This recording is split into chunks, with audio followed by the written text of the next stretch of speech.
It started like any normal Tuesday.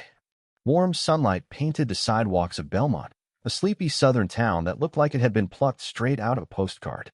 Brick buildings, a town square, friendly smiles, at least on the surface. Elijah Carter had only been in Belmont for 2 weeks. He'd moved from Chicago after accepting a fully remote tech job, hoping for peace and fresh air. He was a man who kept to himself, polite, observant, and above all quiet. But quiet didn't mean blind.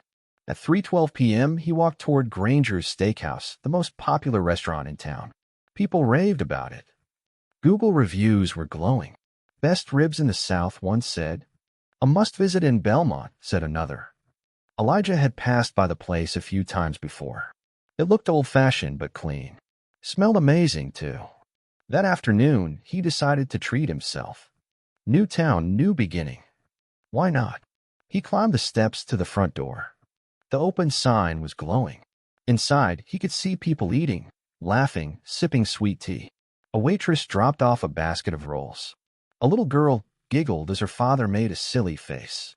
Everything about the place screamed welcome. Elijah reached for the handle. It didn't move. He blinked. Tried again. He stepped back, confused. Maybe this wasn't the main entrance? He looked around. Nope. This was it. The hostess stand was right there. She could see him. In fact, she was looking at him, but then just as quickly turned away. He tapped lightly on the glass. Nothing. Then a man in a red Granger's polo stepped outside from a side door. Big guy. Gray beard. Sunglasses propped on his bald head. His name tag read, Rick, General Manager. Can I help you? Rick asked, voice flat. Yeah, I was trying to come in for lunch, Elijah said, still keeping his tone calm. But the door seems to be locked. Rick gave a lazy shrug. Private event. Elijah gestured toward the windows. It looks like regular service to me. Rick leaned in a little, lowering his voice. I said, it's a private event. There was a beat of silence between them. Elijah didn't blink. Neither did Rick. Then came the words. You might want to try the diner down the road. They serve your type. Your type. Elijah froze. He'd heard those words before. Not in years, but they were unmistakable. His heart didn't pound. His hands didn't shake. Instead, something inside him went cold. Still, he nodded once. Got it. And turned around. He didn't make a scene. Didn't argue. He walked down the steps, across the sidewalk, and disappeared into the afternoon sun. But he wasn't heading to the diner. He was going home. And Rick? Rick had no idea what kind of mistake he just made. Because Elijah Carter wasn't some tourist passing through town. He was a top-tier software developer, a former business consultant, and a man who knew exactly how to keep receipts and get results. He spent the rest of the day on his laptop, researching, documenting, not just the restaurant, but its ownership, suppliers, local business connections, everything. He wasn't angry. He was focused. This wasn't about revenge. It was about accountability. And Belmont. Belmont was about to learn what happens when the door that slams in your face swings back the other way. Rick didn't think twice about Elijah after that day. In his mind, it was over. One less troublemaker trying to come into his restaurant. Business rolled on like nothing happened. The locals came in, sat down, and ate. The servers smiled, the chef barked orders, and the steak kept sizzling on a grill. But behind the scenes, Elijah was building something. 3 days after the incident, he created a Google review account under a different name. He left a calm, detailed post, walked up to the restaurant, was told it was a private event. Strange, because I saw families eating inside. Wonder why that was.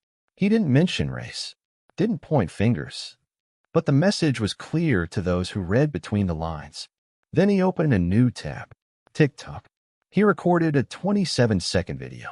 Just his voice, narrating what happened over a stock image of Granger's Steakhouse pulled from Yelp. No drama, no cursing, just facts.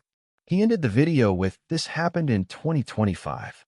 We're still doing this." By the next morning, the video had 40,000 views. By evening, it hit 300K. The comments started flooding in. Where's this place? We need names. Expose them. Let's get this shut down. This is why we record everything now. People were angry and hungry for justice. Elijah wasn't done. He contacted a few local influencers and small journalists who covered racism in small towns. Send them a detailed, polite message. What happened, where, and when. Attached a copy of the restaurant's public business license, health code violations from 2023, and a photo of the locked door with the open sign still lit behind it. He didn't have to lie. The truth was enough. Meanwhile, Granger's Steakhouse stayed unaware. For now. But Belmont wasn't immune to the internet. Word began to spread. One of the local waitresses, Anna, overheard two teenagers talking about the racist steakhouse from TikTok while sitting at table 6. Her stomach sank when she realized it was her restaurant they were talking about. She pulled out her phone. There it was. The video. The comments. The firestorm. She showed the chef. The chef told Rick. Rick scoffed. That punk's just looking for attention, he muttered. But the next day, it wasn't just noise online. It was the phone ringing nonstop. It was the local news van parked outside. It was angry customers canceling reservations. One woman stormed out mid-order. Another left a note on a napkin that read, "Shame on you." Rick panicked. He made a Facebook post denying everything. Claimed the restaurant was closed for maintenance that day. But people pulled up surveillance camera footage from nearby stores showing Elijah walking up to the door at the exact time he said he did. Someone even posted a clip of Rick talking to him, caught from across the street. The lie collapsed instantly. Then it got worse. An email came in from one of their biggest suppliers. Due to recent media coverage, we're suspending all deliveries pending further review. That hit harder than any comment online. Rick was still fuming when his assistant walked into the office, holding a letter. From who? He barked. She looked nervous. From an attorney. Rick tore open the envelope. Inside was a formal notice of pending legal action. Discrimination. Defamation. Damages. And the name at the bottom. Elijah Carter. Rick's hand shook for the first time. He didn't know it yet, but this was only the beginning. Because Elijah wasn't looking for money. He was looking for something much bigger. Rick sat behind his desk at Granger's Steakhouse, rereading Elijah's legal notice for the 5th time. His hands were sweaty. His leg bounced under the table. He hadn't slept the night before, not because he was afraid of a lawsuit, but because the control he used to have over this town was slipping. And that terrified him. The next few days were a blur of chaos. Yelp temporarily disabled reviews on the restaurant's page due to an unusual activity spike. Google reviews plummeted from 4.6 stars to 2.1 in 72 hours. Protesters showed up on Saturday, nothing huge, maybe 15 people, but they held signs that said Jim Crow in Belmont and equal plates for equal people. Rick told his staff to ignore it. But deep down, he knew this wasn't going away. Meanwhile, Elijah was silent. Not a tweet. Not a new video. Nothing. Because he was busy working on something else. See, Elijah wasn't interested in just destroying Rick's reputation. He was building a bigger plan, one with roots. He began researching how to start a nonprofit. Something small, local, and focused, helping Black entrepreneurs break into spaces where they were often pushed out. Hospitality, food, retail. He even came up with a name, the Open Door Project. By day, he filled out forms and talked to lawyers. At night, he went quiet online. The internet did the talking for him. And the story had legs. National media picked it up. A clip of Rick saying, "Try the diner down the road. They serve your type," made it into a segment on a morning show. The anchor called it a disgraceful example of everyday racism. Granger's Steakhouse became infamous. But Elijah wasn't done. A week later, he posted again. This time on his own page. No anger. No dramatics. Just him sitting in front of his laptop, speaking calmly to the camera. My name's Elijah Carter. I'm the man who got locked out of Granger's Steakhouse. I want to talk about what really happened, but more importantly, what I'm doing next. Because this story isn't just about one locked door. It's about every door that never opened for people like me. So I'm opening one of my own. He went on to announce the Open Door Project, and that his first goal was to raise enough funds to open a community cafe in Belmont. A safe, inclusive space where anyone could sit down, eat, and be treated like a human being, no matter their skin color. Within 24 hours, the fundraiser crossed $10,000, then 50, then 100. A celebrity retweeted it. A podcaster featured his story.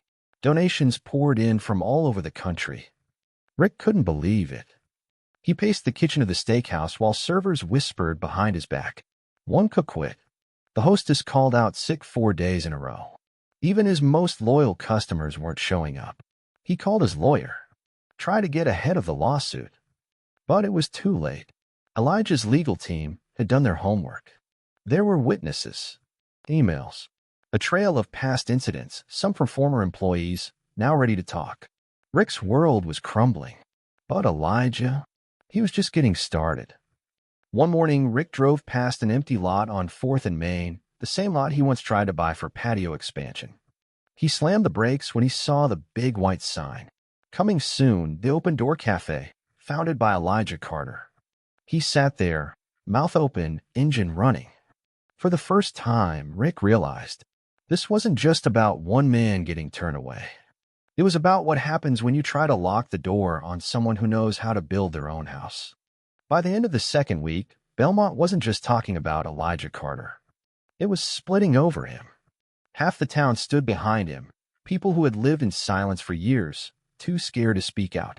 Black families, first-generation immigrants, even a few white locals who'd seen too much and stayed quiet for too long. They saw Elijah as a symbol, a man who didn't just fight back, he built forward. The other half, they called him a liar, a troublemaker, an outsider stirring up nonsense for clout. At the center of it all stood Rick Granger, sweating, shouting, spiraling. His restaurant was now a ghost town. Staff started quitting in waves. Even his best server, Linda, left after 12 years. She didn't even say goodbye, just dropped her apron on the counter and walked out. Rick tried damage control. He posted a long apology on Facebook, a mess of excuses and vague statements like we all make mistakes and misunderstandings can happen, but nobody was buying it anymore. The internet had receipts. Local businesses began distancing themselves. One bakery posted, "We stand with Elijah Carter. Discrimination has no place in Belmont." Another cafe offered Elijah free coffee for life. The mayor, normally a quiet figure, released a statement condemning racism and vowing to review inclusivity policies for all public-facing businesses. Rick punched a hole in his office wall when he saw that. But he still didn't understand something critical. This wasn't just about race anymore. It was about power shifting hands. Elijah wasn't doing interviews. He wasn't posting daily videos. He didn't need to. The story had become bigger than him. People were sharing their own stories now. Old wounds reopened, tales of being followed in stores, passed over for promotions, denied basic respect. Belmont had cracked open, and Rick hated him for it. He stewed in his empty restaurant, blaming cancel culture and liberal media for everything. But late at night, when it was just him and his reflection in the freezer door, a sliver of truth crept in. He'd done this. He looked Elijah in the eyes and made him feel small. Now the whole town was watching Elijah rise. Meanwhile, across town, construction had begun. The lot on 4th and Main was now a flurry of activity. Contractors poured cement. Painters outlined a sleek, modern logo, the Open Door Cafe. Inside, Elijah sat on a folding chair, surrounded by blueprints and samples, laptop open on a crate. A volunteer handed him coffee. "You really shook this place up," she said with a smile. Elijah nodded. It needed shaking. Then his phone buzzed. It was an email from Rick. Subject line, "Let's talk." Elijah stared at it. No greeting. No apology. Just a single sentence. "I'd like to meet. Just you and me." He closed the email without replying. He didn't need a meeting. He needed Rick to watch what happened next.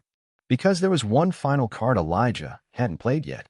One that would hit harder than any protest, post, or lawsuit. He picked up his phone and dialed a number from memory. "Hey," he said. "It's time. Let's get the investors on a call." The voice on the other end replied, "You sure?" "Positive," Elijah said. "Belmont thinks this is just about a cafe. Let's show them it's a movement." Because Elijah wasn't building just one cafe anymore. He was building a chain. And Granger's? It wouldn't even be a memory by the time he was done. The closed sign at Granger's Steakhouse never flipped back to open. Rick held out for a few more weeks, clinging to the last of his pride, but the damage was done. Lawsuit pending. Customers gone. Staff scattered. Bills piling. One morning, he unlocked the front door and stood in the middle of the empty dining room. No footsteps. No sizzle from the kitchen. Just silence and the faint echo of what used to be control. A week later, a realtor's sign went up. Across town, the Open Door Cafe held its grand opening. Hundreds showed up. Families. Reporters. Local business owners who once feared rocking the boat now stood proud beside Elijah, clapping as he cut the ribbon. Inside, every table was full. Laughter, conversation, community. And on the far wall hung a single photo, a smiling Elijah standing outside the cafe, holding keys in his hand. Beneath it, a plaque read, "For every door they tried to close, we built one of our own." Rick never showed his face again in Belmont. But Elijah, he didn't just change a town. He sparked something no one could lock out again.